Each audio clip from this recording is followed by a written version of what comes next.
Hablar el compañero Altamira, lo tenemos ya por segunda vez en la Escuela de Historia, es un honor para nosotros que nos visite. En la última estuvimos en la presentación del último número de la defensa marxismo, el 48, y en esta estamos presentando justamente el número 49, es decir, la revista teórica del Partido Obrero. Los contenidos de la revista, bueno, tienen un documento escrito por Marcelo Ramal y Gabriel Solano, la situación política al 24 Congreso del Partido, un año de gobierno macrista. Entonces, bueno, eso yo creo que se explica por sí mismo. El manifiesto político del Partido Obrero, pongamos la coalición del ajuste, una alternativa de los trabajadores y la izquierda. El informe de Pablo Heller al Congreso, la situación mundial después de la victoria de Trump, el informe internacional. Tenemos un artículo de Jorge Altamira, Populismo Radical, que por supuesto se lo podemos dejar a es básicamente una crítica a las teorías del PTS, pero que son, digamos, variantes de la ideología de Podemos que están circulando dentro de la izquierda argentina. Un artículo de Pablo Heller sobre la izquierda frente a la crisis mundial que también desarrolla una crítica al PTS. Un artículo de Christian Rath, 1955-1969, las crisis políticas en la izquierda, es decir, que abarca el periodo desde la Libertadora, desde la caída de Perón hasta el Cordobazo, donde justamente muestra un poco la desorientación de la corriente de izquierda, la política obrera, etc. Un artículo también de Christian Rath, 1916, no es un asunto terminado.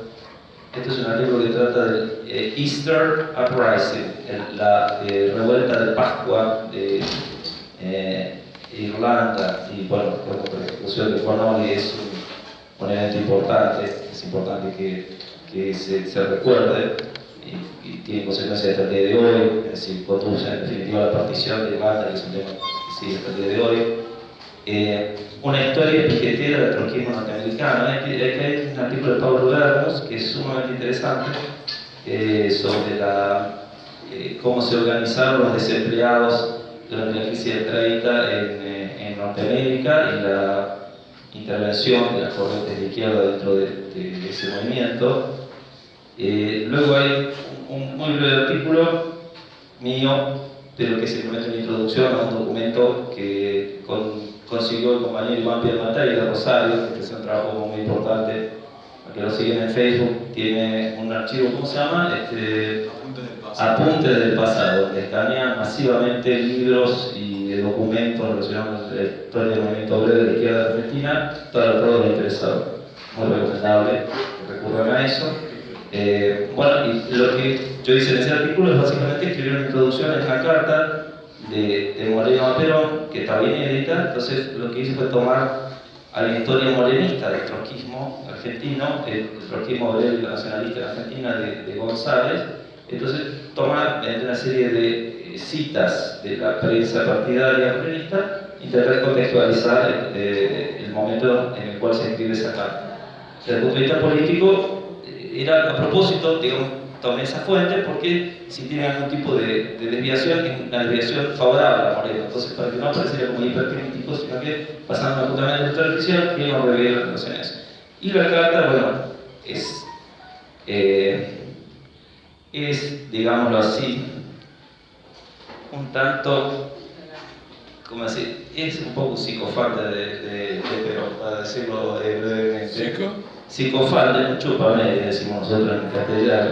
Es una afirmación un poco fuerte, pero si ustedes leen la carta van a notar. Pero tiene una lógica política, eso que es el letrismo dentro del peronismo, es hacia el final de ese periodo. Después le empiezan a coquetear con el foquismo, pero es importante porque es un tema que no es solo académico, histórico, sino que tiene actualidad. Es decir, la adaptación al nacionalismo burgués, el intento de conseguir seguidores mediante esa adaptación, y bueno, en ese momento. Es interesante, yo pienso que hay que leerlo, por supuesto pueden disentir por esa interpretación que yo ofrezco, pero digamos, es una cosa que merece un debate. Habría que traer, digamos, quizá alguien que considere que esa política está bien, entonces generar un debate en torno a eso.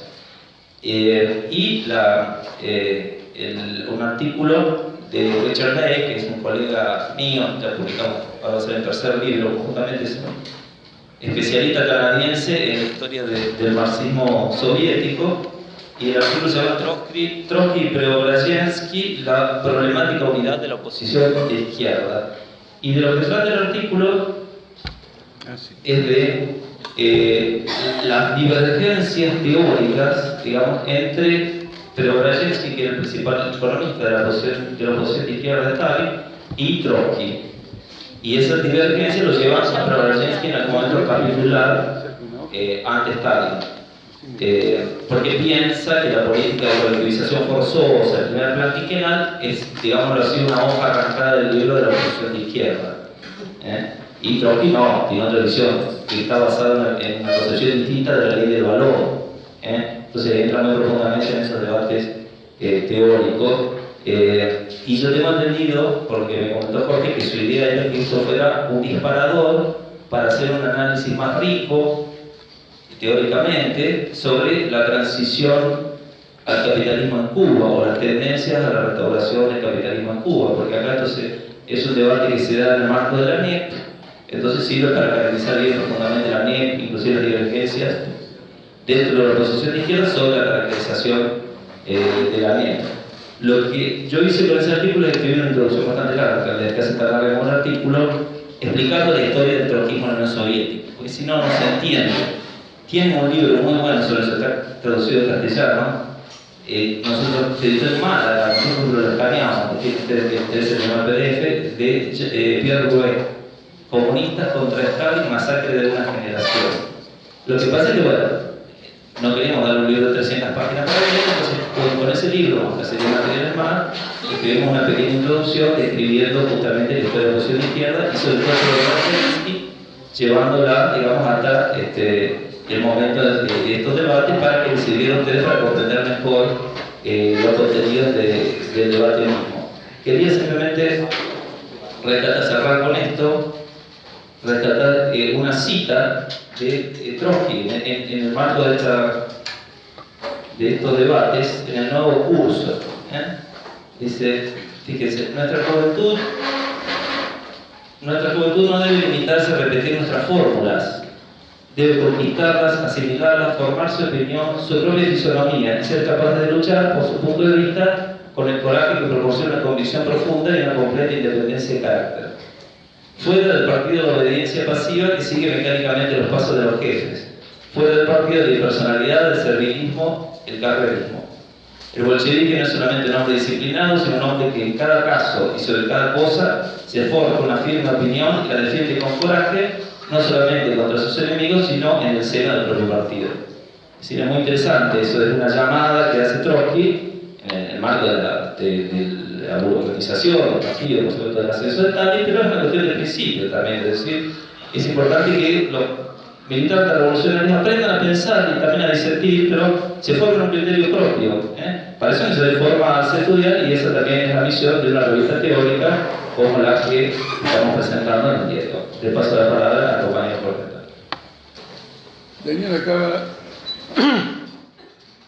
Daniel acaba de ilustrar perfectamente la ventaja de ser profesor de historia, que consiste en armar un esquema reducido y transferirme toda la carga de la exposición. No digo que hasta las 8, porque vamos a dejar una parte para el debate.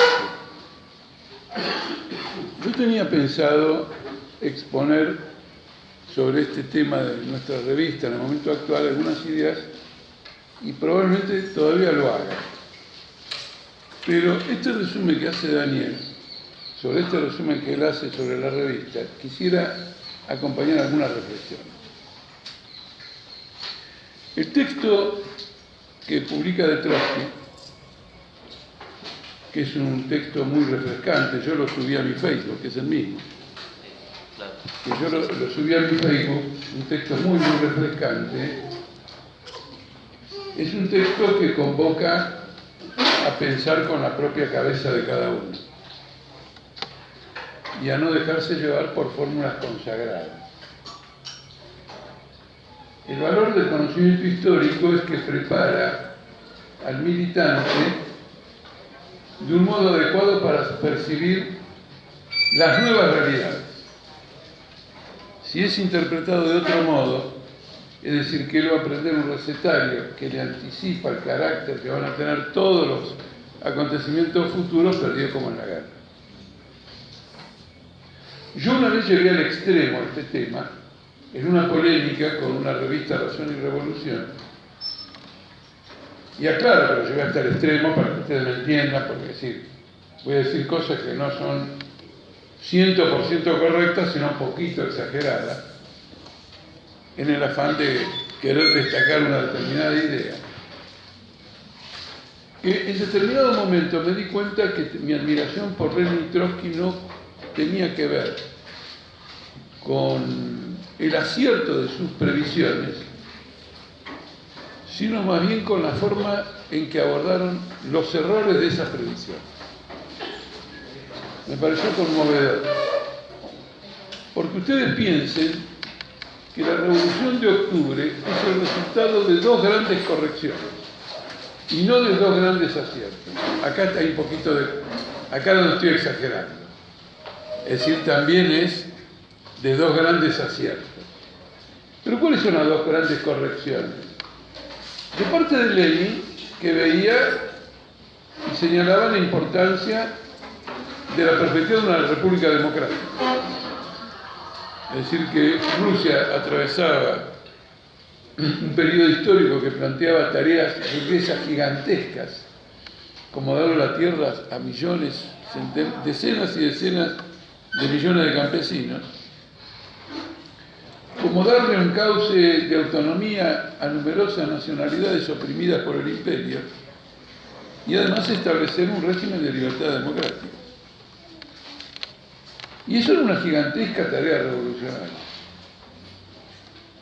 Cuando se produce la Revolución de Febrero, él se da cuenta que las cosas ocurrieron como él las había previsto, pero no exactamente del modo que las había previsto. Porque la revolución, ya en su primer momento, en los primeros días, pone de manifiesto que la única fuerza revolucionaria en Rusia no solo es la clase obrera, sino que además es el órgano de poder que la clase obrera está construyendo, que son los soviets. Y por lo tanto que la revolución no va a ser burguesa, sino que va a ser proletaria.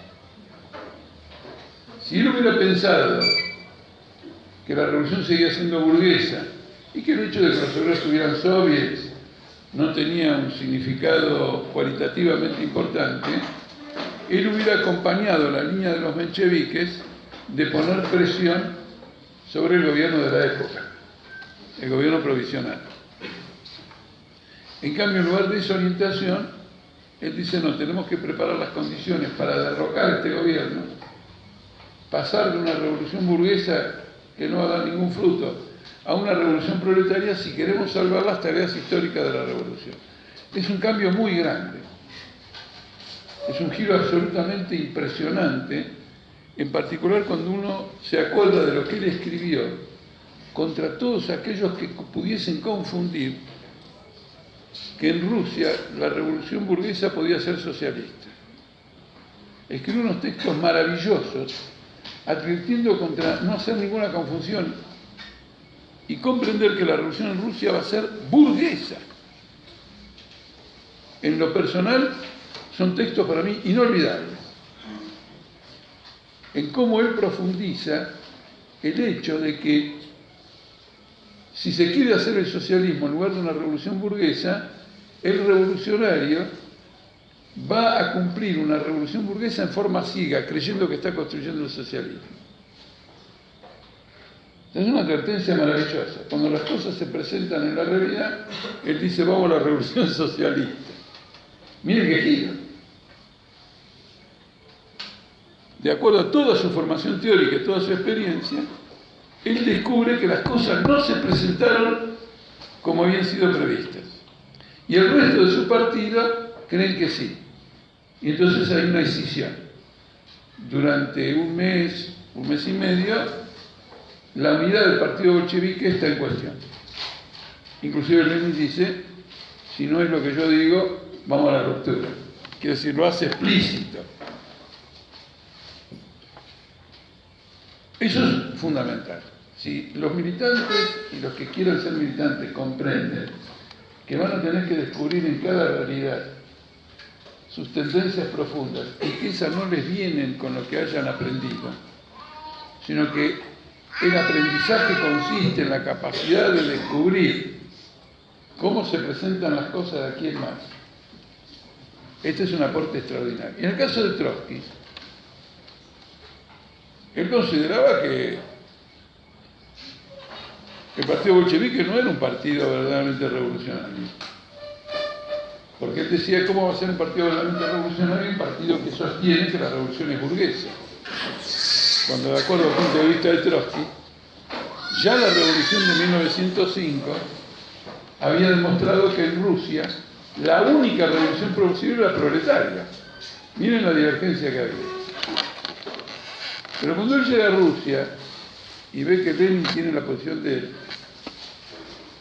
él se da cuenta que él se equivocó en la caracterización del partido bolchevique, que no eran iguales a los mencheviques, que eran lo contrario, y sin pedir ninguna jerarquía, ningún derecho de piso ni nada, se va con los bolcheviques.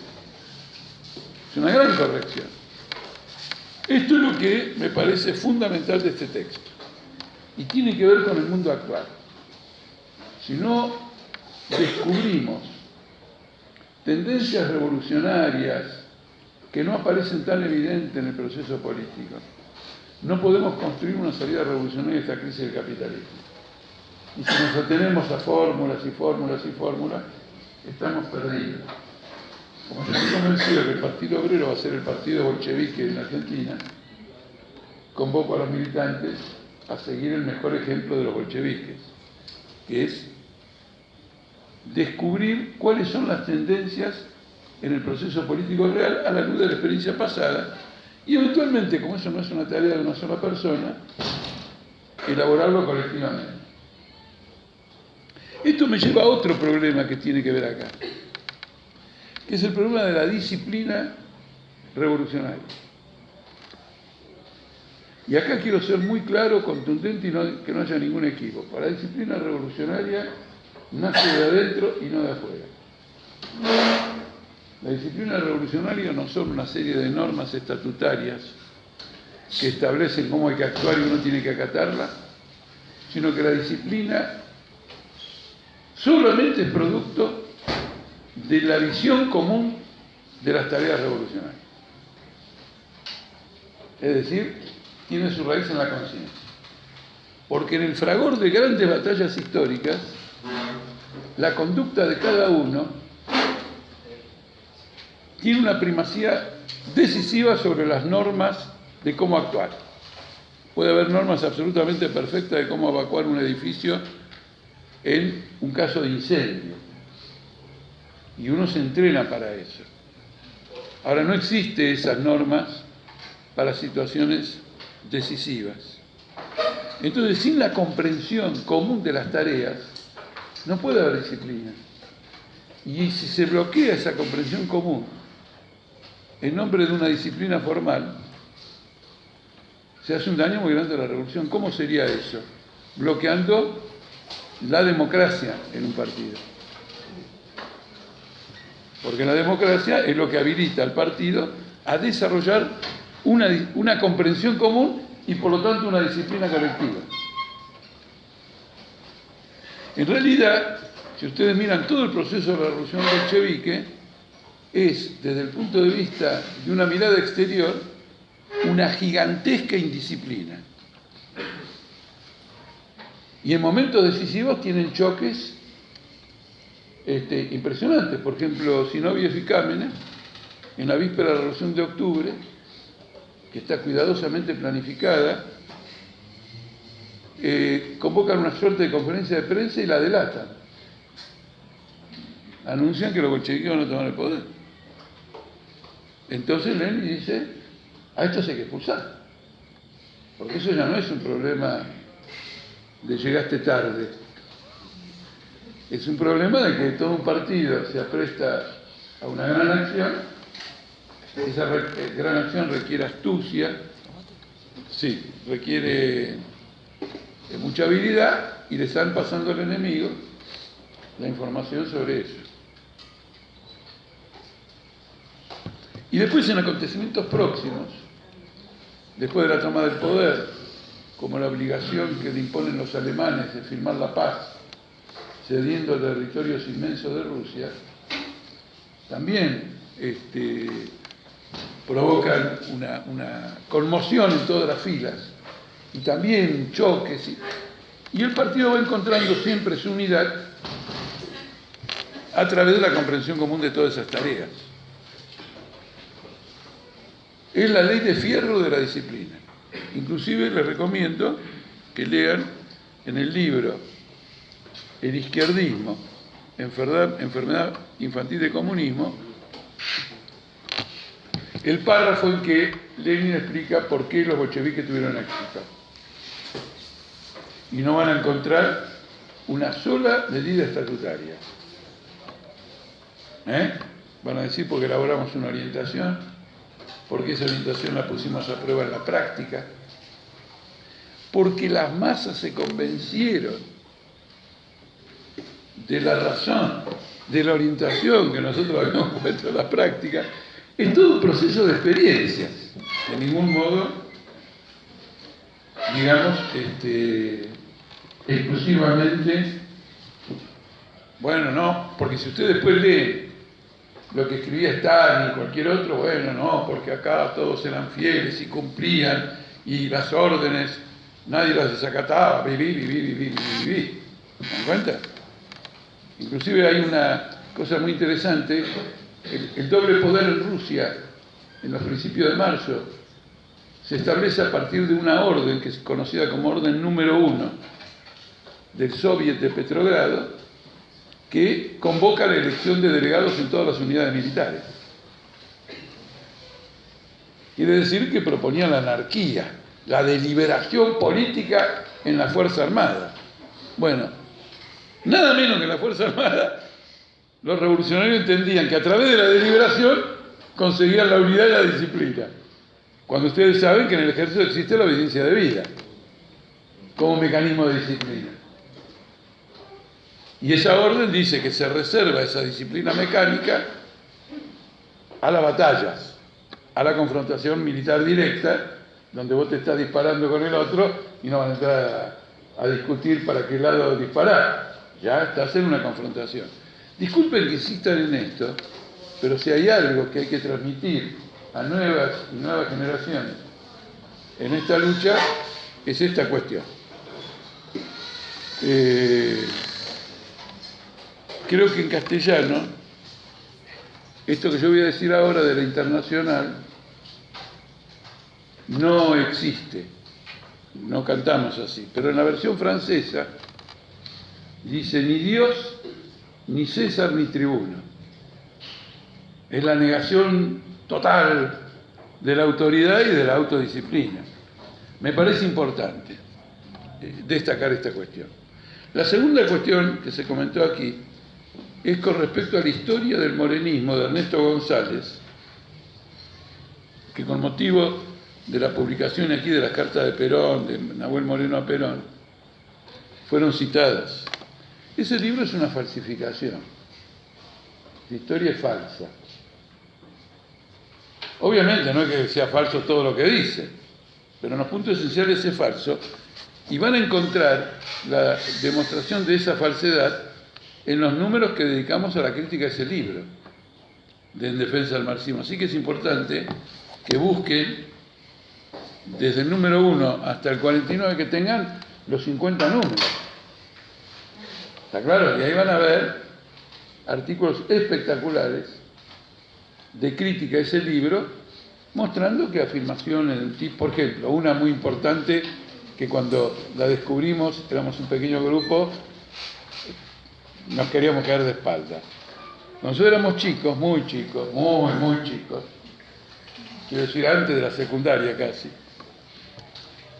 El morenismo decía que ellos habían sido los únicos que habían luchado contra la Revolución Libertadora. E hicieron una campaña feroz. Y entonces aparecían en todos lados, acá está el partido, que fue el único que luchó contra el golpe del año 55. Bueno, si fueron los únicos, será así, ¿no es cierto? Nosotros todavía estábamos en la primaria. No bueno, nosotros también luchamos porque, bueno, en el caso mío, yo como era peronista, obviamente estaba en contra del golpe del 55, pero eso a nivel familiar. Ya investigando mucho mejor, cuando en agosto del 55 Perón presenta la renuncia al Congreso de la Nación, el grupo morenista es partidario de aceptarla. Y la aceptación de la renuncia de Perón es el golpe, que es el objetivo del golpe.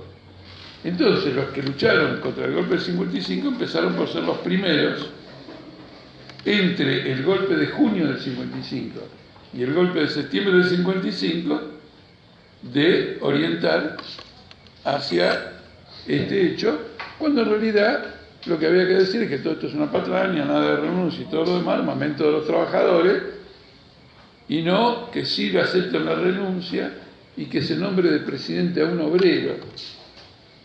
¿No es cierto? Entonces viene todo el adorno. Ah, va a venir un obrero, o sea, que venga un obrero. Va a venir, no vino, va a venir. Y el obrero que está en el Congreso es un burócrata de un sindicato. Así que si llega a venir tampoco va a ser bajo la forma de un obrero.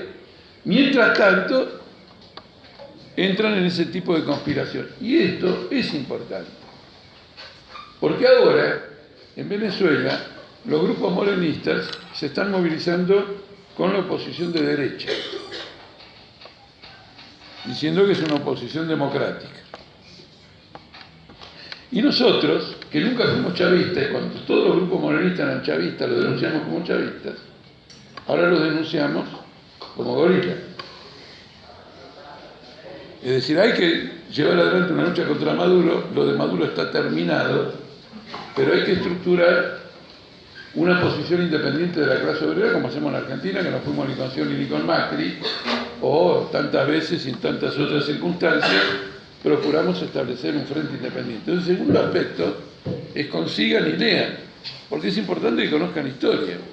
Quiero agregar algo, Jorge. Perdón por la interrupción, pero Jorge está haciendo referencia a una reseña en 4 partes publicada en Defensa del Marxismo de Julio Macri. Nosotros la tenemos escaneada eso, así que si alguien quiere leerlo, es un archivo PDF, lo puede pasar. Pero bueno, no sé si en esta época digital no les gusta tener en algún lugar los 50 números. Yo si no lo veo y está metido en una computadora, no sé. Pero ustedes lo conocen a él mejor que yo y saben que es un fanático de escanear, digital. El otro día me mandó un libro que es absolutamente inhallable, que son Memorias de Kerenski. La memoria que... Sí, el documento del gobierno provisional. Todos los documentos del gobierno provisional, todo. Y me lo manda y ya me di cuenta que estaba entusiasmado. Bueno, gracias Daniel, pero ya hace un tiempo que tengo los 3 tomos. Que lo conseguí en una librería de Buenos Aires. Así que, bueno, está ese tema. El otro tema también que quiero destacar es este artículo sobre los piqueteros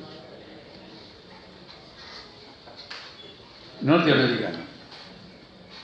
Cuando se formó y se desarrolló el movimiento piquetero en Argentina, el Partido Obrero desempeñó un papel muy importante.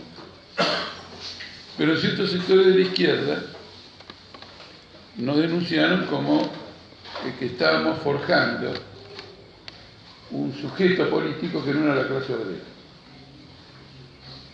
que eran los piqueteros.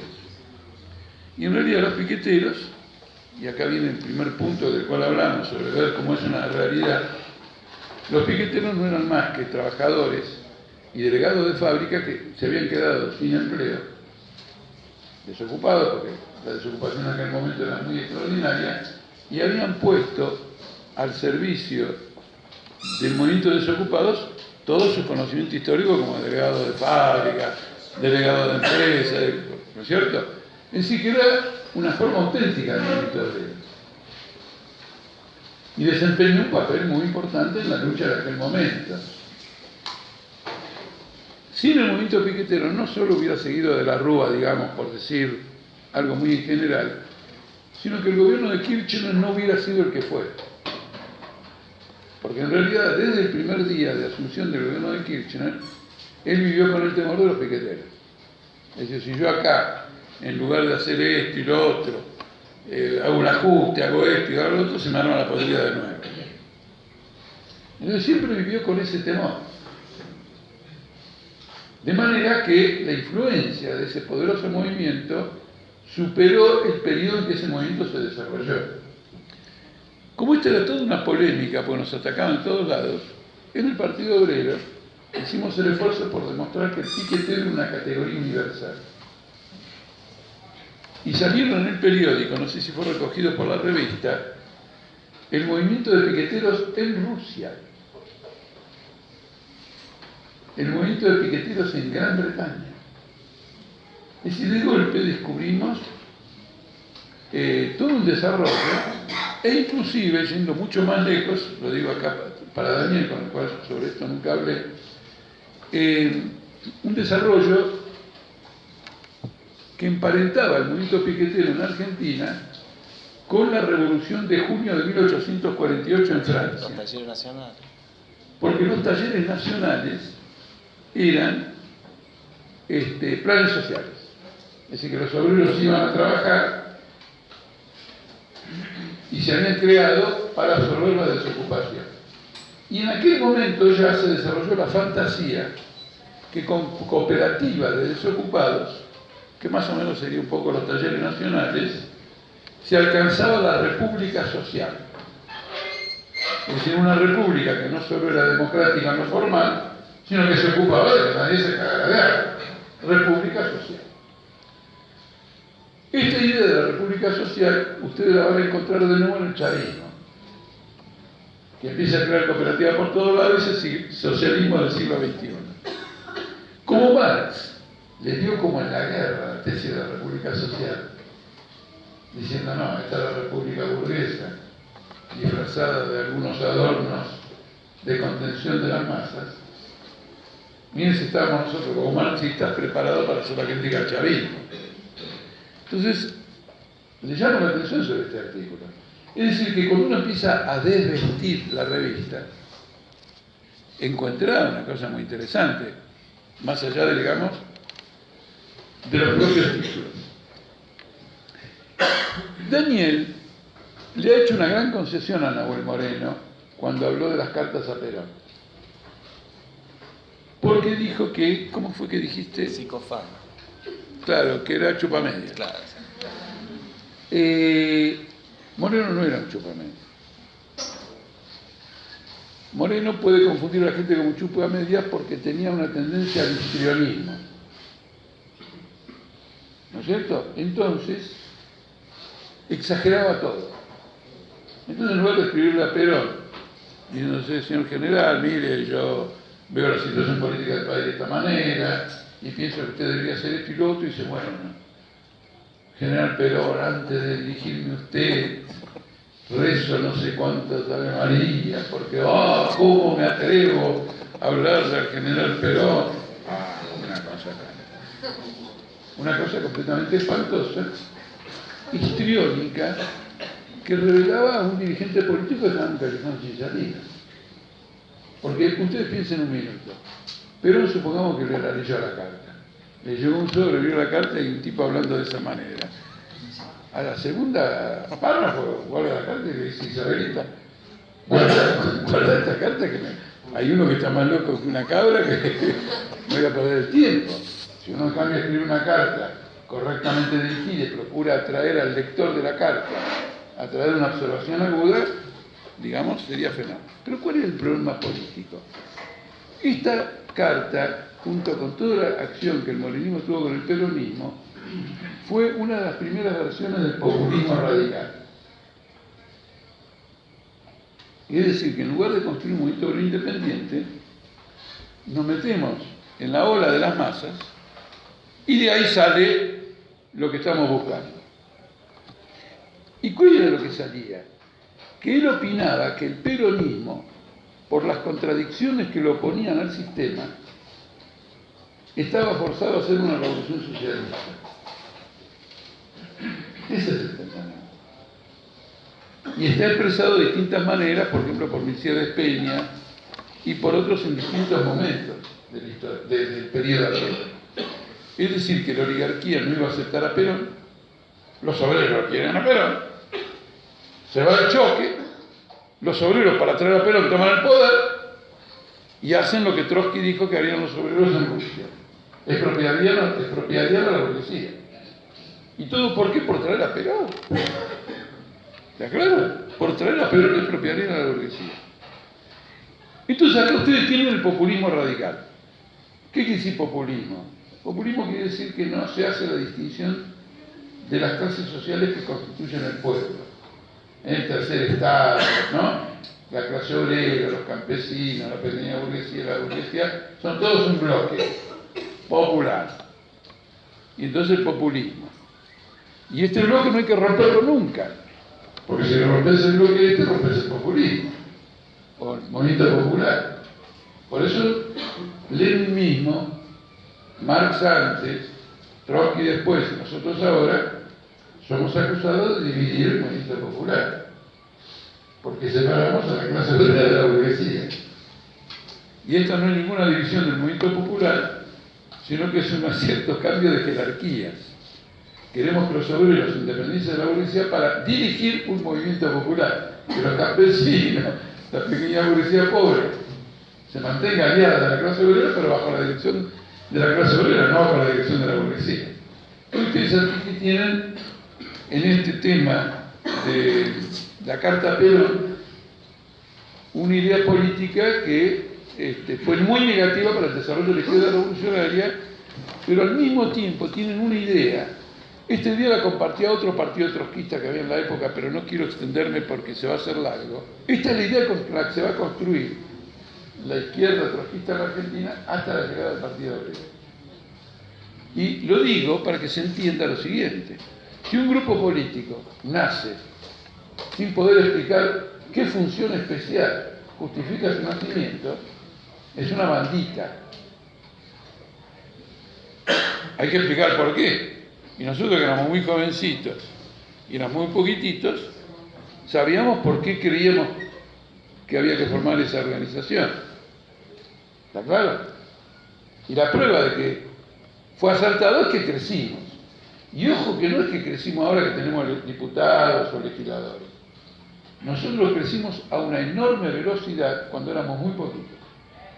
En 5 o 6 meses ya en todo el momento de obrero se hablaba de nosotros. Entonces quiere decir que era una prueba. Quiere decir que el acierto de una orientación política hay que verificarlo en la práctica. Porque la teoría de que uno tiene un planteamiento correcto que no se demuestra en la práctica es fácil de hacerlo, con otro discurso que lo justifique. No, se tiene que ver en la práctica. Entramos en un momento obrero, logramos convencer a alguien, etc. En ese sentido, la historia del Partido Obrero es interesante en el sentido de que todos sus planteamientos se fueron desarrollando y la organización que es hoy, que sigue siendo modesta, ya no es la organización que había comenzado con ese tipo de planteos. Este problema del populismo radical y este problema de cómo se manifestó en un momento va a tener en la historia argentina una importancia que la coloca a nivel de tragedia nacional. Y en ese sentido es por lo menos para mí, pero yo espero transmitírselo a ustedes, es apasionante ver en una polémica interna entre dos pequeños grupos trotskistas cómo se diseña una tragedia argentina tremendamente dolorosa. Porque en este tema se jugaba la siguiente tesis. ¿El retorno de Perón a Argentina es revolucionario o contrarrevolucionario? A nadie se le había ocurrido que en lugar de que bajo la consigna del retorno de Perón los obreros toman el poder y el predio de la burguesía, bajo la consigna del retorno de Perón, los obreros pierden el poder, la burguesía le rompe el alma y después tienen también desaparecido.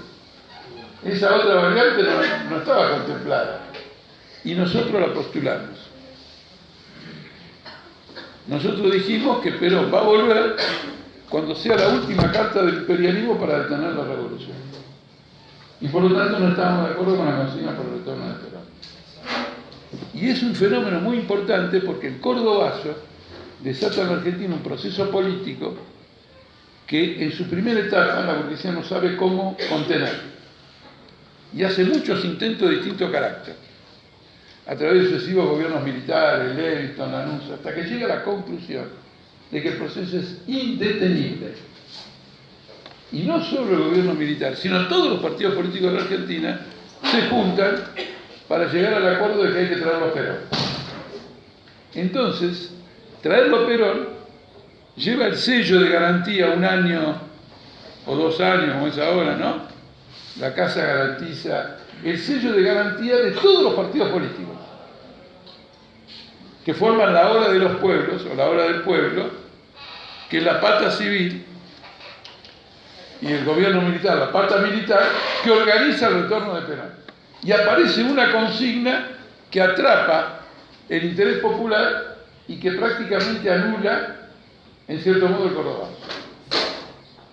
Y ahí se va a producir una lucha política muy severa, porque las tendencias políticas que participan en el cordobazo adhieren al retorno de Perón. Es decir, adhieren a su propia defunción. Nosotros en contra. Es decir, no éramos partidarios de que Perón se quedara, si quería volver, que volviera, lo que fuese. No, me refiero a la operación política, porque uno no puede impedir, sos un antidemócrata, sos un represor, si un ciudadano argentino que lo exiliaron por un golpe, vos no lo dejás que vuelva. No, que vuelva, que haga lo que quiera, que se tome un avión, agarre a su mujer, vuelva o lo que fuere. Otra cosa es a qué servía la operación política. Este es un punto crucial en la historia del Partido Obrero. Fuimos los únicos que nos opusimos al retorno de Perón. Y el retorno de Perón significa la contención del cordobazo, significa el navarrazo,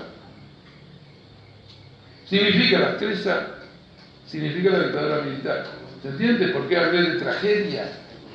En este debate de trotskistas que no saben hacer otra cosa que discutir según nuestros adversarios, nosotros habíamos diseñado 2 alternativas frente a lo que después va a ser la tragedia argentina. Esto hay que tenerlo presente, no para restregarle la cara a nadie, porque hoy un morenista, alguien de un partido morenista que tenga 18 años, 20 años, 25, 30 no es culpable de todo lo demás.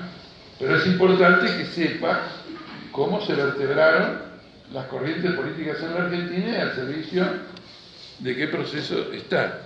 Miren cómo estamos disecando el número de revista. Es decir, que después de sacarle 120 pesos por este ejemplar, ya soy un vendedor extraordinario, por lo menos de revistas trotskistas. Ya hay que comprar ¿cuánto? 4 números de los de Magri sobre... Claro. 4, bueno, ¿y qué más era? Había algo más. Los 4 de Magri, bueno, algunas cosas más, llegamos a una cantidad de golpe. 500 pesos. 500 pesos. El último punto que reseñó Daniel es el artículo sobre Preobrazén,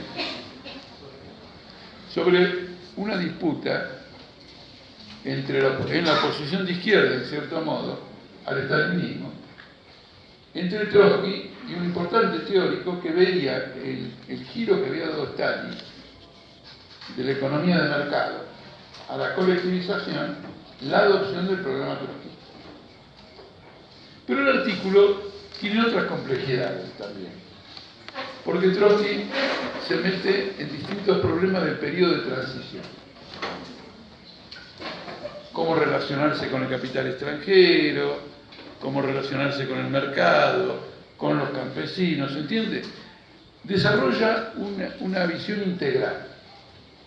Muchas de las ideas que Trotsky expone, uno las puede ver en el castrismo. Ahora que adopta medidas de un tipo, de otro, ¿no es cierto? Las puede ver.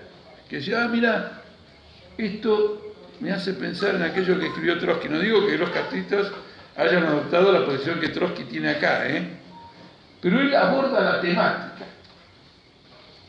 Y en esa temática, él acepta que las circunstancias negativas como positivas alcanzadas por el Estado soviético, le permiten hacer un planteo del capital internacional de ampliar el comercio, admitir limitadamente capitales extranjeros, ¿se entiende?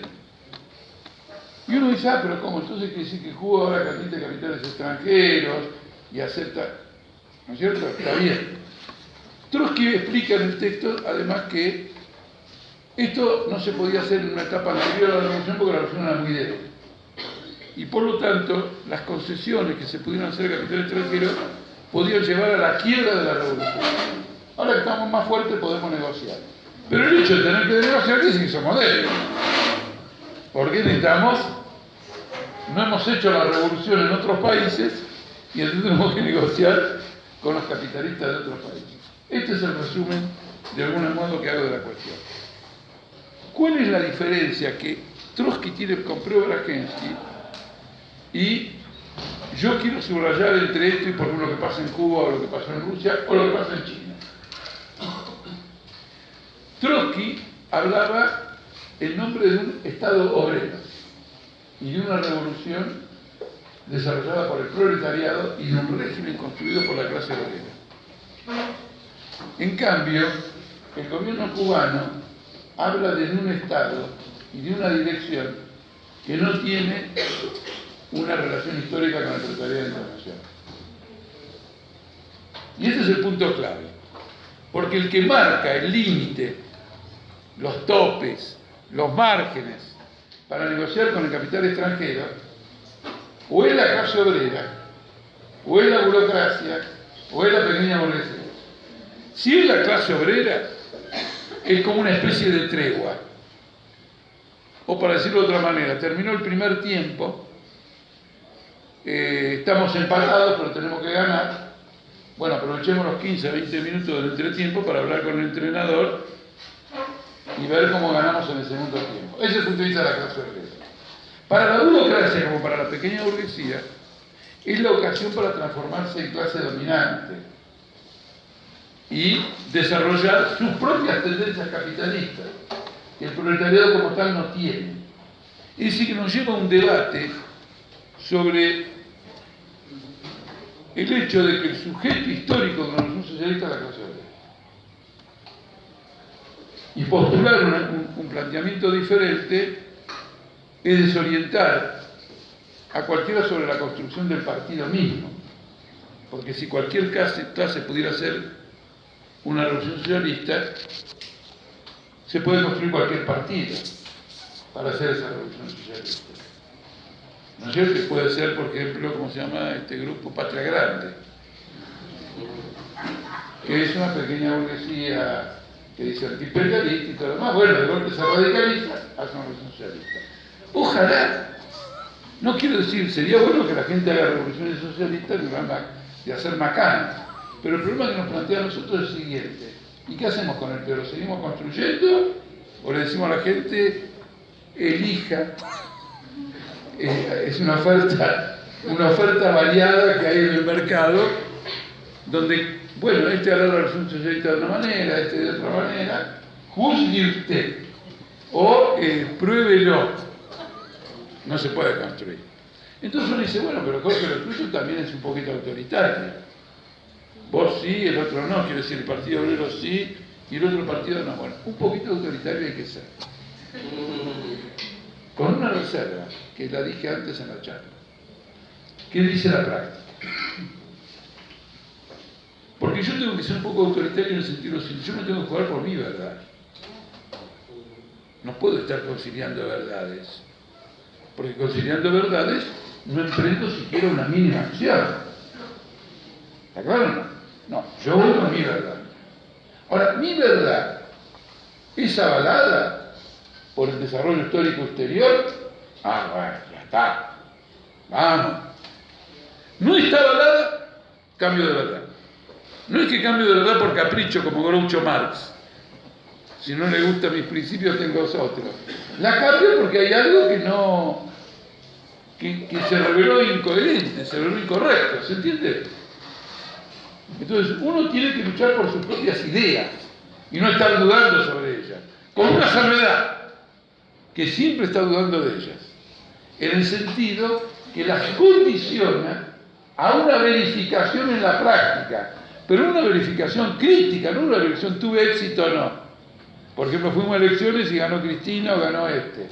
Eso es un juicio histórico muy limitado. Una elección no es un juicio histórico, significa transformaciones en un sentido u otro grandes en la sociedad que prueban que tal doctrina es superior a tal otra o que tal planteo, tal programa es superior a tal otro.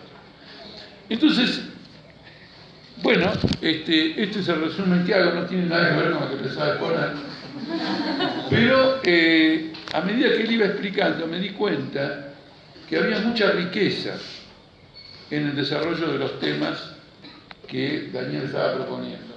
O mejor dicho, no tanto riqueza, no me quiero jactar de tanto, sino que había cosas que yo quería que ustedes conozcan y que a lo mejor no conocían con el desarrollo, digamos, de esta cuestión. Entonces, como hay que entregar a las 8, son 7:30, ¿no es cierto? Paramos acá y abrimos un conjunto de inquietudes a los dos, de ustedes, parte de ustedes hacia nosotros, y completamos la actividad. ¿Qué les parece? Quiero agregar algo.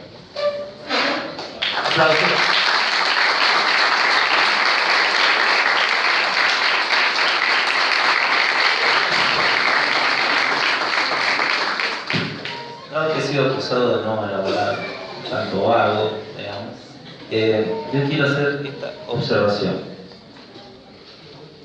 sobre la cuestión del populismo radical, que tiene que ver con lo que desarrollamos en el número anterior, que también lo planteamos. Acá está, digamos, una crítica de estos planteos del populismo, darle un tinte radical, radicalizar el populismo existente, insertarlo en eso, ser una variante del Podemos, bueno.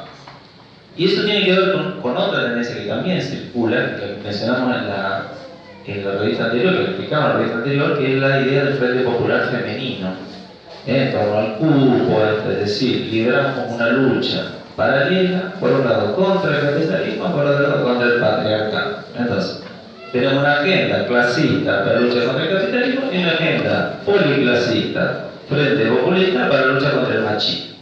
¿Entienden? Es decir, que ya abriste la puerta para el Frente Popular, la colaboración de clase, y la vaya abriendo cada vez más, según cómo vaya pintando. Entonces, esto es parte de esa política, y una política que nosotros vamos tratando de llevar adelante de delimitación de clases, de separar a los explotadores y los explotadores sin distinción de género o de sexo, y en este caso también por el populismo radical plantea que bueno, que soy descendido por color, porque Norteamérica, y bueno, también se defiende la orientación. Ahora, ¿cuál es la base de esa idea populista? Que tenemos que encontrar un denominador común en el anticapitalismo, y eso también se lo estamos capaces del NPA, del nuevo partido anticapitalista de Francia, es decir, el secretario unificado. Yo la única observación que quiero hacer como historiador es la siguiente: si el anticapitalismo fuera suficiente para un movimiento revolucionario, el marxismo ruso no tendría que haber nacido nunca. Porque la izquierda rusa, antes de que se creara el grupo de la emancipación del trabajo de 1880, era anticapitalista, los narcotics eran anticapitalistas. Decían que había que hacer una revolución campesina, pasar de la comuna rural, para evitarle a Rusia pasar por la ordalía, por el purgatorio del capitalismo. ¿Se entienden? Es decir, que ya tenía una izquierda anticapitalista. ¿Por qué tenía que venir Veras Azulis, Plejano, toda esa gente a romper las guindas, decir no, hay que organizar un partido de la clase obrera, dar una expresión política al antagonismo económico, separar inclusive dentro del explotado, distinguir entre los asalariados y los campesinos, que uno que tiene la propiedad privada, el otro tiene la propiedad colectiva, ¿se entiende lo que estoy diciendo? Después, una vez que tiene el grupo para la emancipación del trabajo, los narcóticos, los populistas renacen y conforman lo que es el partido más grande de Rusia, que no eran los bolcheviques en ese momento, sino los socialistas revolucionarios. Los eseristas también decían que eran anticapitalistas. Lo único que querían ellos era unir las dos clases, es decir, los trabajadores asalariados eran trabajadores y los campesinos también eran trabajadores, porque trabajaban de sol a sol. Entonces, un único partido de todos los trabajadores. Es decir, se mezclan las clases sociales. Con los planteos policlasistas terminaron, como hicieron ellos, apoyando un gobierno burgués. Entonces, bien, tengan cuidado, ojo al piojo, con la idea del anticapitalismo, porque es una trampa que está teniendo la burguesía. Eso es lo que trata de la suya. Sí, yo quiero quiero agregar una cosa acá, porque ya que Daniel introdujo el tema, quiero señalar un aspecto del tema del feminismo anticapitalista, que ya lo discutimos acá la última vez que estuve yo, que no me acuerdo entonces por qué vine. Porque si discutimos del feminismo quiere decir que hablamos de la mujer. Ah, era el trabajo de Cintia Francia y ella estaba acá en la mesa. Sí, sí. ¿Y era la revista también? Sí. Ah, bueno, claro, se me mezclaron los cables. Yo no sabía si era por la revista, por la mujer, o sea que era por la mujer y la revista al mismo tiempo. El punto es el siguiente, que creo que es una dificultad en el seno de nuestro propio partido. Acá no se trata de construir un ala obrera y socialista en el movimiento de la mujer.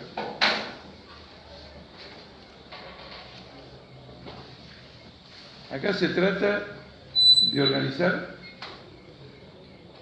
en forma socialista a la mujer obrera. Y ustedes dirán, ¿dónde está la diferencia? La diferencia está en que la revolución socialista la van a hacer los obreros y las obreras. No los obreros y las obreras. Es decir, que las obreras tienen que trabajar para la causa de la clase obrera. Y tienen que organizarse en forma independiente en la lucha por la mujer dentro de la clase obrera. Por eso los primeros grandes movimientos femeninos socialistas estaban vinculados a los partidos socialistas. Y no por eso no eran autónomos, pero eran un contingente del proletariado que luchaba por el gobierno obrero. Si yo digo que somos el ala izquierda del movimiento feminista, el ala socialista y obrero del movimiento feminista, tengo una tarea para la mujer en el feminismo, pero no la tengo la mujer dentro de la clase obrera. Entonces, van a encontrar en el FIT tendencias políticas partidarias de ser el ala izquierda del feminismo. Y nosotros lo que queremos no es ser el ala izquierda del feminismo, sino ser la organización de la mujer de la clase obrera. Y a través de eso buscamos elevar la moral y la conciencia de la clase obrera, porque para que haya respeto y una relación fraternal, hay que jugar un rol protagonista activo. Y una mujer que organiza la clase, organiza a sus mujeres, desata huelgas y todo lo demás, es una mujer que no va a ser atacada nunca por nadie, porque tiene todos los recursos políticos, tiene toda la conciencia y conoce la estructura social que engendra la violencia y la combate desde su raíz. Es la vanguardia del movimiento obrero. Por eso no es casual que la Revolución Rusa comenzó con un movimiento de mujeres. Y además no solo con un movimiento de mujeres, sino con un movimiento de mujeres contra toda la burocracia, incluidos los bolcheviques, que, bueno, son cosas que pueden ocurrir, no es una cosa tan grave. En cierto modo grave desde el punto de vista práctico, en el sentido de que consideran que no era el momento. Y bueno, uno tiene el derecho a decir cuándo le parece el momento y cuándo no le parece el momento, está claro, porque si no, es un debate. Pero las mujeres se jugaron a fondo. ¿Y qué hicieron esas mujeres? Esas mujeres fueron a la fábrica donde había hombres, porque las fábricas de mujeres eran las textiles y las fábricas de hombres eran las metalúrgicas. Entonces fueron a agarrar a los tipos y le dijeron, tú te salís de acá, vos venís a la verga conmigo. Es decir, reaccionaron como mujeres proletarias, no como a la izquierda del movimiento feminista. Quiero subrayar esto porque, si no, se entiende que uno es obrero y socialista y no puramente anticapitalista, pero como a la izquierda del movimiento. Y bueno, uno puede integrar un gobierno de Frente Popular declarándose trotskista de la Cuarta Internacional, y concretamente el Secretariado Unificado de la Cuarta Internacional integró el gobierno de Lula, que lo tenía a Temer, y Lula le dio a los trotskistas el Ministerio de Agricultura. Y el Ministerio de Agricultura cumplió con su deber de proteger los intereses de los terratenientes, como cualquier gobierno de Frente Popular con un ministro trotskista entre comillas. Entonces, tenemos una diferencia de clase con el feminismo anticapitalista y por lo tanto política, pero también tenemos una diferencia con el ala radical del movimiento feminista que se postula a la izquierda revolucionaria del feminismo. Nuestra pertenencia a la clase obrera y tratamos de agrupar a todas las mujeres como parte de la clase obrera, no solo a las mujeres que sean obreras concretas de una fábrica, sino que tengan cualquier otro tipo de trabajo, e incluso a las que no tengan ningún tipo de trabajo, sino que sufran opresión, como en el Partido Obrero hay mucha gente que no viene de la clase obrera, que viene de la clase media y todo lo demás, pero decide que quiere acompañar o quiere dirigir, quiere organizar, quiere participar, quiere entregar su vida a la causa de la revolución socialista y entiende que es con la clase obrera. Hago esta distinción porque veo que hay un sutil manejo de, bueno, no, nosotros no somos feministas anticapitalistas, somos obreros y socialistas, pero todavía como a la izquierda del feminismo. Se plantea otro problema, y acá voy a hacer a meter más el cuchillo. Si nosotros permitimos que este tema del feminismo anticapitalista, nosotros vamos a tener adentro de la clase obrera, a través de las mujeres, una quinta columna de la pequeña burguesía dentro del proletariado. Digo de las mujeres, pero es un abuso, no es que las mujeres tengan la culpa, y los hombres no, que capaz que son quinta columna por otro motivo, porque son peronistas, por lo que fuere, ¿no es cierto? Quiero que entiendan bien lo que estoy diciendo. Pero evidentemente tenemos la ideología de la pequeña burguesía en el seno del movimiento obrero, porque hay mujeres obreras que son parte y se identifican por sobre todo con el movimiento feminista. No, se tiene que identificar con el movimiento obrero y agarrar a las mujeres para la causa obrera y socialista. Entonces, todo ese juego del patriarcado, de esto, todo lo que no subraye la condición esencial del mundo moderno, que es la lucha de clases entre el proletariado y la burguesía, todo lo que la diluya, tiene el propósito de borrar las fronteras de clase y debilitar, por lo tanto, la conciencia y la decisión del proletariado de que esta sea la lucha final. Después todos lo cantamos, agrupémonos todos en la lucha final, pero no hacemos lo que hay que hacer para la lucha final. Ofrezco esto al debate y exhorto a que vayamos a organizar a las mujeres en el seno de la clase obrera y a presentarnos como mujeres obreras y convocando a todas las mujeres, como convocamos a todos los sectores oprimidos, a luchar por la causa de un gobierno de trabajadores y de socialismo. Cuando en un momento determinado se dijo, ¿cómo es? Con Trump y Macri, ¿cómo era que decían? La clase obrera en los tiempos de Trump. La clase obrera en los tiempos de Trump y Macri. Quiere decir que había un planteado de discusión internacional, porque si no, ¿a qué viene Trump? Pero yo, que era la charla que pensaba dar, no lo pensaba abordar desde el punto de vista de qué pasa en el mundo, sino de cómo abordar desde el punto de vista de las tareas revolucionarias la situación mundial. Y no de explicar qué pasó en Corea, qué pasa acá, qué pasa allá. Porque mi conclusión más importante, al cabo de 11 años, no, 10 años de crisis mundial, es que la cuestión clave que tenemos que determinar es la política del proletariado en esta situación.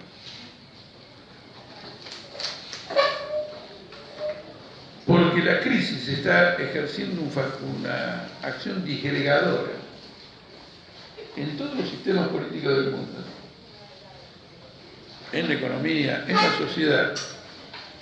Y la burguesía va sacando de la manga distintas alternativas para contener la situación que, comparadas históricamente, son de menor calidad, de menor consistencia, que revelan el impacto de la crisis. ¿no es cierto? Por ejemplo, ahora en Francia hay un fenómeno muy interesante, porque se hace dos análisis unilaterales. Uno, todos los partidos políticos en Francia se quebraron, ya no hay más partidos. ¿Quién gobernará? No se sabe. Está claro, qué lío bárbaro. Los trotskistas en Francia, que habían sacado el 10% de los votos en el 2002, después de 15 años de desarrollo, se clavaron en 1,5. Es decir, que retrocedieron 90 veces.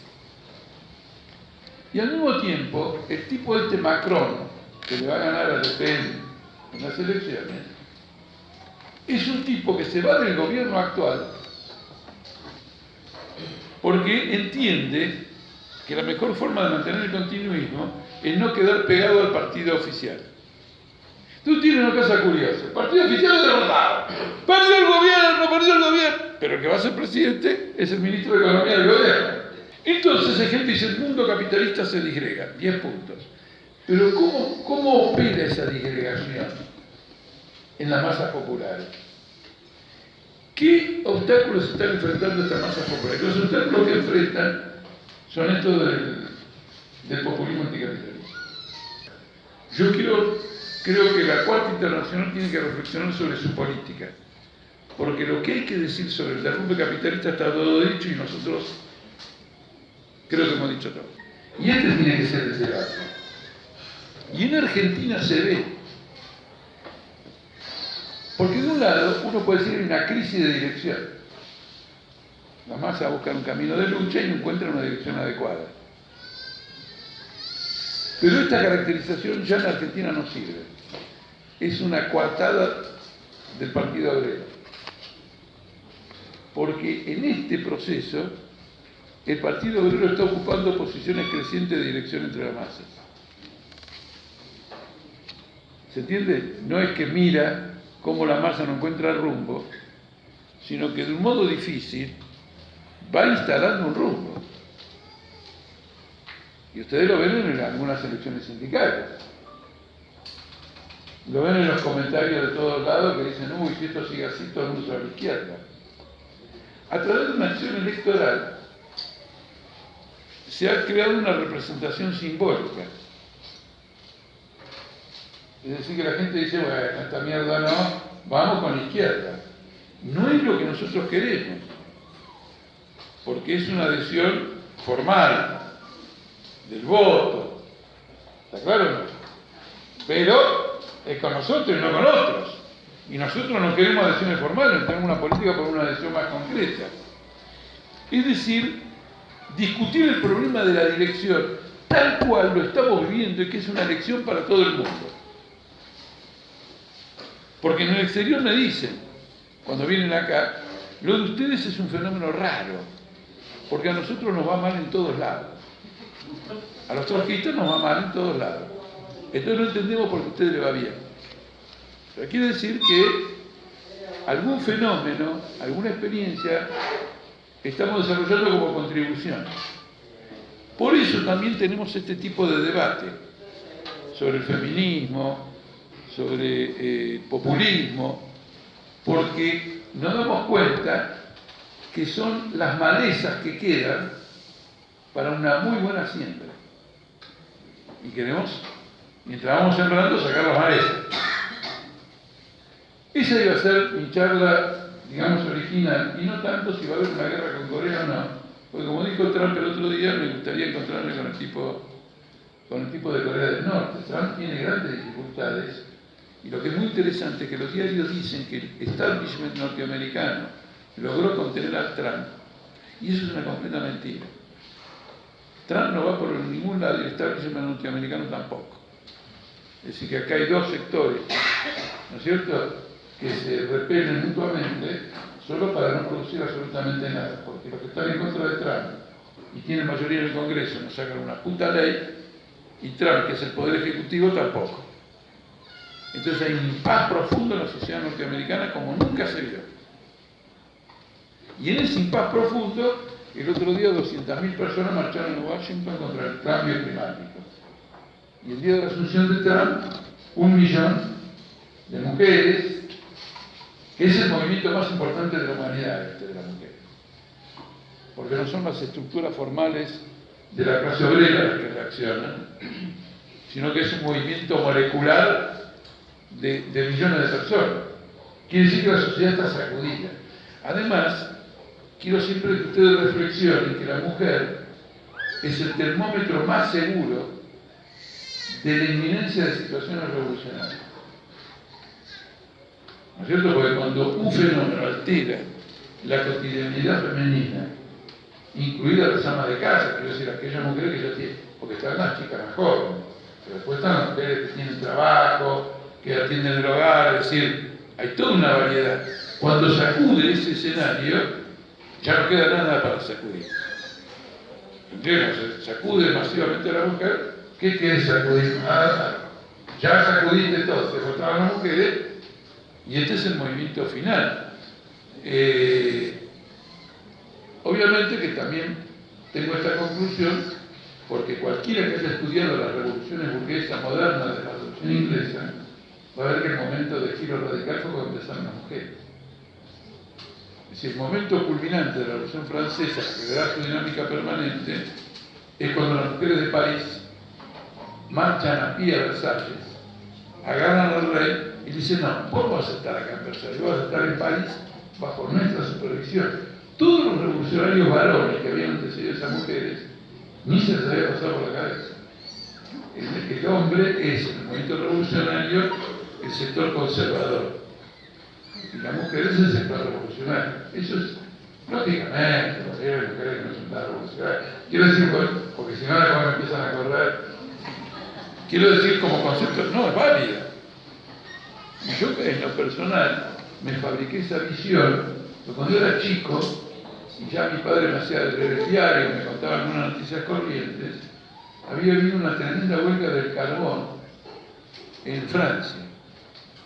Y cada día era más violenta todo, ¿no es cierto? Cada vez más tenso. Y me acuerdo muy bien cuando salió la noticia que las mujeres de los mineros ocuparon las minas. Bueno, se pudrió todo. Ahí sí, ahí fue ya el desborde completo. Entonces, miren ustedes cómo estoy atando cabos, porque hemos hablado del movimiento feminista, hemos hablado del populismo.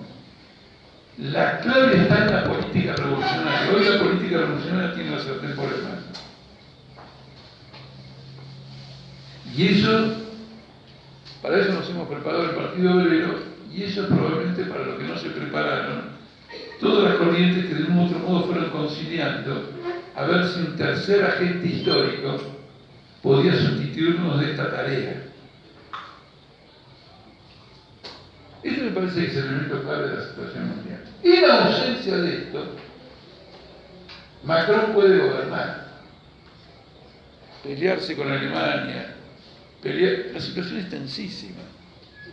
Si ustedes quieren encuentran la tensión entre Francia, Alemania e Inglaterra, es como podría ser acá. Es peor que la que hay entre Macri y Cristina. Y son tres potencias, están para marcar los ojos. Y ahora, por ejemplo, hay elecciones en Inglaterra que la mujer esta Theresa May convocó para obtener una especie de poder popular para negociar la salida de la Unión Europea, y la Unión Europea lo interpretó como causa bélica, como que ella está buscando las elecciones para tener un respaldo masivo del pueblo inglés para imponer lo suyo a la Unión Europea. Entonces Angela Merkel le contestó que no hay ninguna negociación por motivo de esta convocatoria electoral. Miren ustedes, es decir, el gobierno alemán le niega el derecho al gobierno inglés a convocar elecciones por una disputa que tiene que ver con la desintegración de la Unión Europea. ¿Qué quiere para una crisis? Yo personalmente, después de tantos años de lucha, me considero muy bien atendido. Hay que actuar, tenemos que tener nuestra política. Y ahí hay que poner el acento. Y no agotarse en caracterizaciones que no relacionen el sujeto histórico con la bancarrota capitalista, como si fueran siameses. Esta es toda la cuestión. Y eso es lo que en el Partido Obrero tenemos que realizar también, porque esto es una revolución política en la cabeza de la vanguardia revolucionaria. En primer lugar, hay una política mundial de intimidación con la cuestión de la guerra. El imperialismo no está en condiciones de desatar ninguna verdadera guerra, porque va a tener un levantamiento popular en sus países. Entonces hace guerras localizadas. De esas guerras localizadas no han tenido ningún resultado. La posición internacional del imperialismo en los países que llevó a la guerra es más débil que la que tenían antes de la guerra. Por eso Obama diseñó un plan de retirarse del Medio Oriente.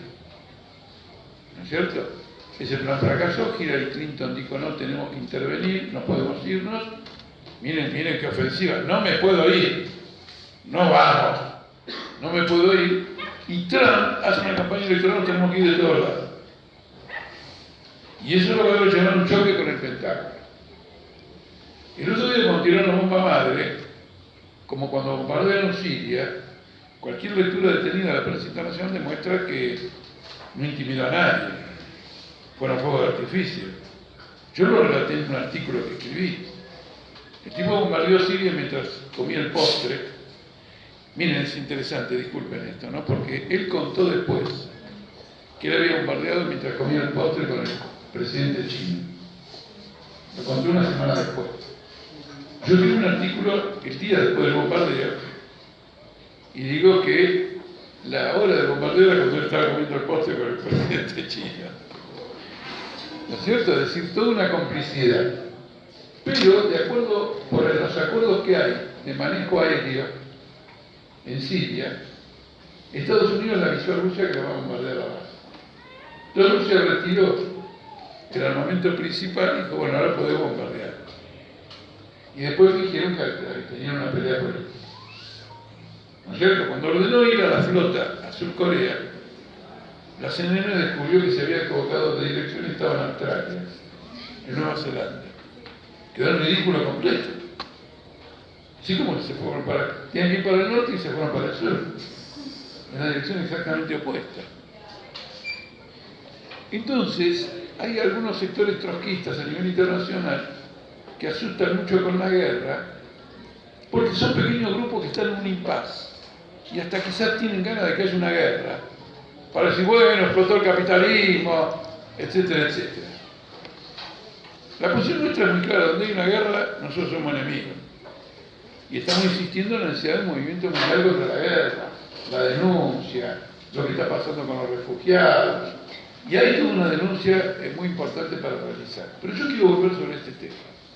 El gobierno de Macri es un gobierno débil, comparado con todos los gobiernos capitalistas previos que tuvo este país.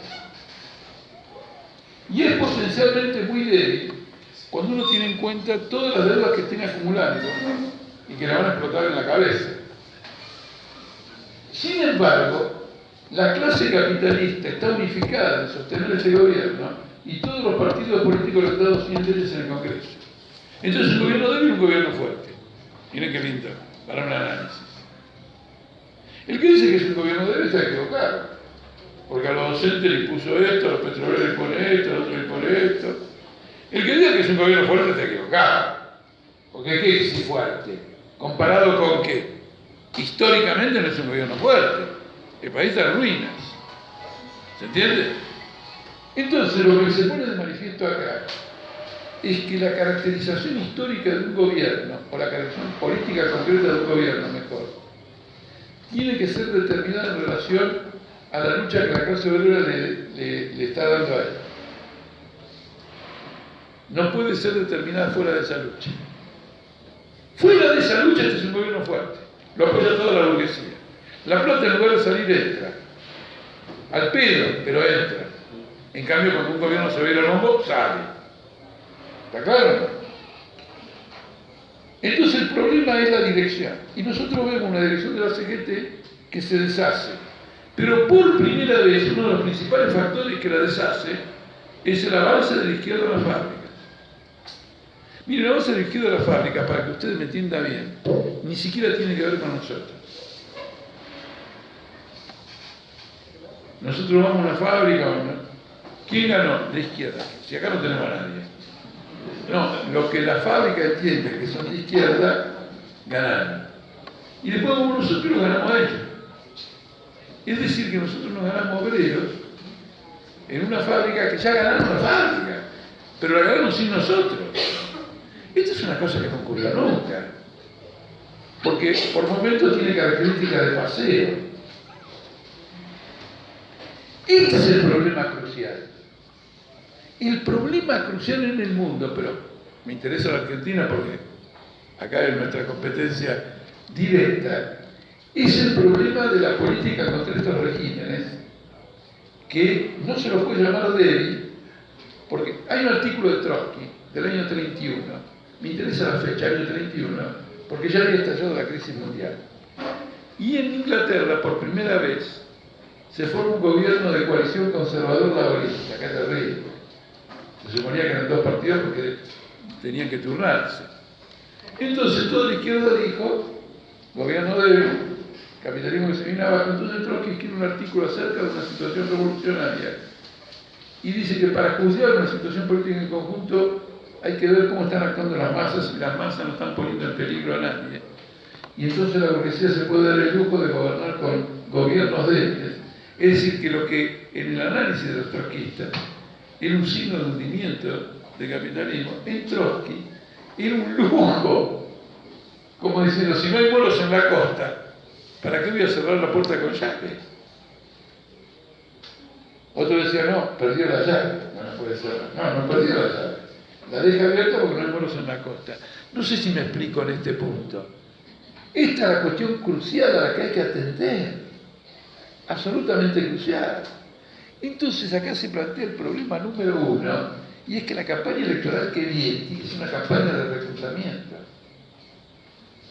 Y no puede ser una campaña reducida a los medios. Porque obviamente que uno llega más por medio de los medios que por medio del reclutamiento. ¿No es cierto? Pero como dijo el general Perón, solo la organización vence al tiempo. Y tiene que ser una organización. No puede ser gente corriendo detrás de conseguir fiscales. Entonces hay que reclutar. Esto significa que no tenemos que ganar las elecciones y no tener veto, absolutamente, porque nosotros tenemos que usar las elecciones para dar señal a la clase obrera de que la cosa va para adelante. Pero tenemos que hacerlo con métodos auténticamente de construcción de un partido. No rifando todo por llegar a una banca. Tenemos que llegar a la banca con nuestros métodos, no con los métodos de otros. Porque en el momento decisivo, el poseer esos métodos nos va a salvar y no vamos a poder decirle al otro, che, préstame tus métodos, porque tenemos un desafío enorme. Por ejemplo, a los medios, las redes, o lo que ustedes quieran. Entonces este es un verdadero desafío. Es decir, el Partido Obrero, por ejemplo, tendría que duplicarse en fuerzas activas aquí a final de año. Y en lugar de tener, como ahora, 4 diputados, tiene que tener 12. Pero no importa tanto los 12 como la duplicación de fuerzas activas del movimiento obrero. Nosotros hemos logrado en Argentina algo que en los últimos días, yo lo he planteado en otra oportunidad, pero en los últimos días tuve ocasión de volver. Nosotros hemos logrado algo que es que rompe un obstáculo decisivo en el desarrollo. Nosotros hemos logrado naturalizar el trotskismo. La gente sabe del trotskismo tanto como sabía antes. El único problema que se habla, si antes le preguntaba qué es el trotskismo, decía, déme otra alternativa porque me interesa el premio. Hágame otra pregunta. Y ahora sabe lo mismo que antes, pero puede contestar, es el partido obrero, o es el fin. Eso significa naturalizar una corriente. ¿Se entiende? Es decir, el pueblo la tiene como parte propia. Y antes era artificial. Trotskismo, che, pero con tantas palabras fáciles que hay en el castellano, fueron a buscarse una con T, Z y K juntas.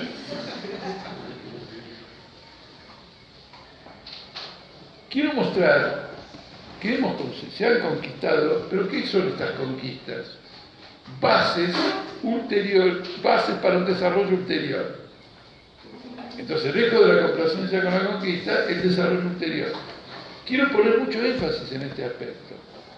Y no estoy diciendo que ahora hay una situación revolucionaria. Por ejemplo, el compañero que nos presentó, en un momento determinado, que lástima que no lo anoté, describió un panorama tan convulsivo que yo de golpe dije, no, entonces no me llamo elecciones. Porque metamos en esto y reventemos todo. Quiere decir que hay que ser más preciso en la caracterización política. Vamos a ir a elecciones. En realidad estamos atrasados con esa cuestión. Pero tenemos que ir con nuestros métodos. ¿Entienden? No está por caerse el capitalismo. Vamos a elecciones.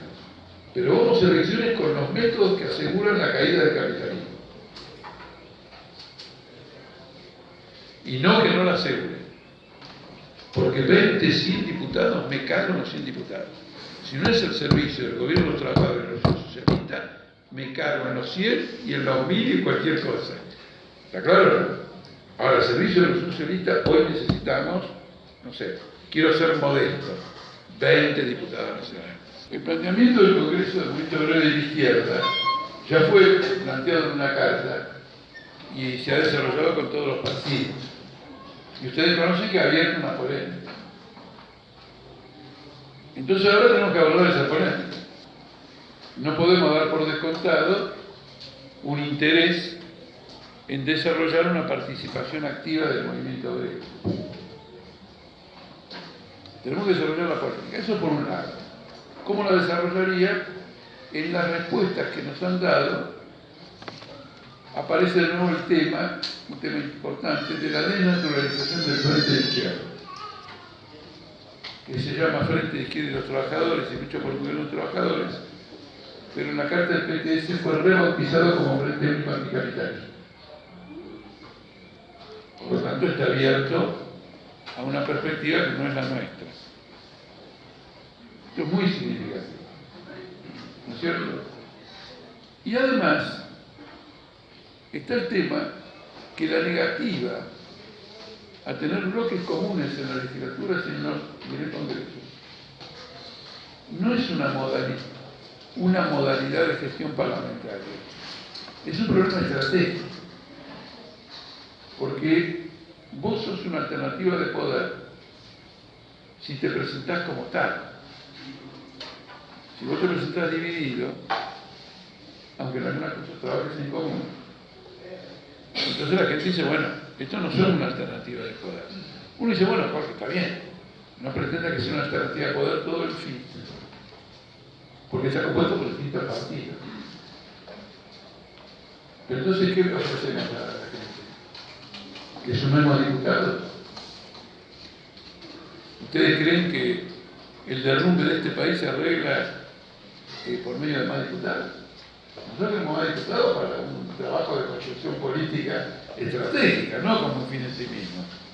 Los diputados solo, digamos, no lo arreglan. Entonces el Partido Obrero supera esta falsa división entre que somos distintos partidos y por lo tanto cada uno partido tiene lo suyo. Pero después tenemos un fin que estamos juntos, como una cosa separada. Siempre y en todo momento el Partido Obrero tiene que definir en qué términos se plantea la cuestión del poder.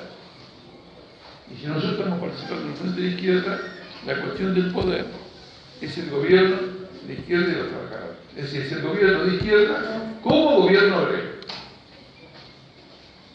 Entonces, vamos separados de todo lo demás, tenemos una diferencia estratégica, no una diferencia de representación. ¿Se entiende o no?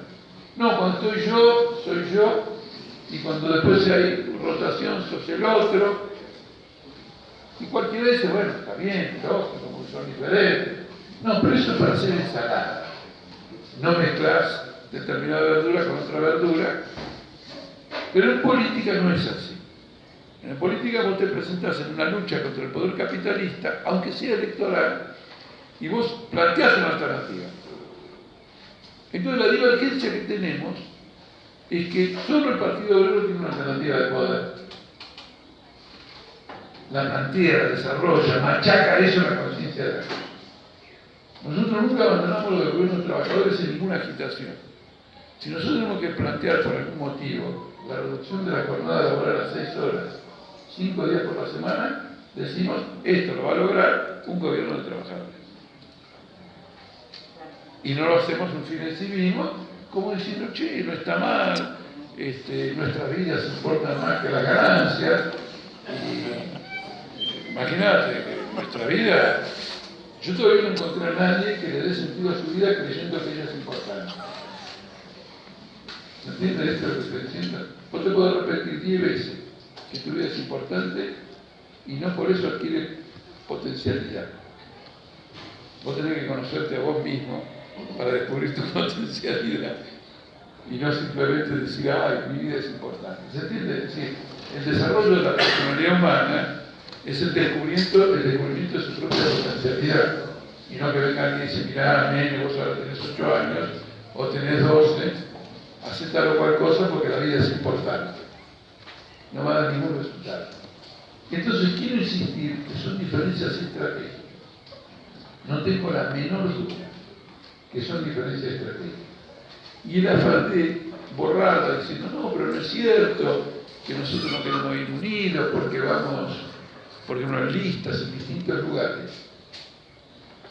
Es una coartada, porque en aquellos lugares que vamos en listas comunes, en otros lugares es una guerra muerta. Nosotros denunciamos que la burocracia gráfica nos hizo fraude, y la lista del PTS dijo no, que la burocracia gráfica no nos hizo fraude. Y que nos fuimos en común. Pero donde vamos en común, hay una característica que veo que se repite. Que no solo vamos nosotros dos, sino otras tendencias, bueno, está mal. Pero precisamente por eso se busca rebajar la participación nuestra. Es decir, los partidos del FIT aprovechan la licencia de otras tendencias, tipo kirchnerista o semi-kirchnerista, y decir, bueno, arreglen con nosotros contra el peor. Y no es simplemente un problema de arreglo práctico, ay, el que llegó primero arregla. Es que hay una conciencia en el kirchnerismo de que el peor es peor en su planteamiento político. Entonces hay una alianza política del kirchnerismo con parte del FIT contra el Partido Obrero. Eso no es frente único que pasemos la línea. ¿Entienden? Entonces, todo esto, o mejor dicho, parte de esto puede parecer sutil, pero en política lo que importa son las sutilezas. Por eso los abogados dicen que al leer un contrato, fíjate en los detalles. Si el abogado dice fíjate en los detalles, nosotros podemos decir fíjate en la sutileza. ¿Está claro? Siempre una divergencia política profunda aparece como sutileza. Y por eso el que la pone de manifiesto es acusado de sectario, o que enloqueció de repente. Y Daniel Gallo les puede dar varios documentos escaneados o no, de cómo Lenin, durante todo el periodo revolucionario, era sectario, agente alemán, o, ¿cuál fue la otra cosa? Discípulo de Bakunin. Claro, de todo. ¿Me entendés o no? Entonces, para que ustedes se fortalezcan el ánimo, si acumulan una buena cantidad de insultos, están cerca de ser Lenin.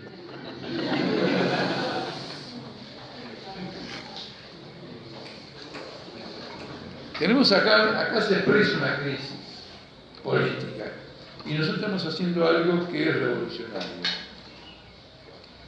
que desarrollamos nuestro pensamiento y explotamos hasta el final, o aprovechamos hasta el final todas las ocasiones de desarrollo que nos sigue dando esta alianza política.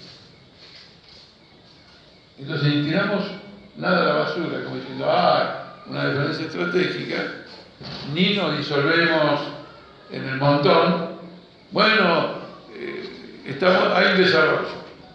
Este tema es dialéctica pura y es el arte de una militancia revolucionaria. Saber integrar factores contradictorios, determinando quién es el que mueve el desarrollo, cuál es el elemento dinámico en esta relación contradictoria. En opinión modesta mía, discúlpeme que lo diga de esta manera, el factor dinámico es mi partido, el Partido Obrero, su programa, su política, la perspectiva en que se mueve y se traza, y bueno, por eso milito en el Partido Obrero.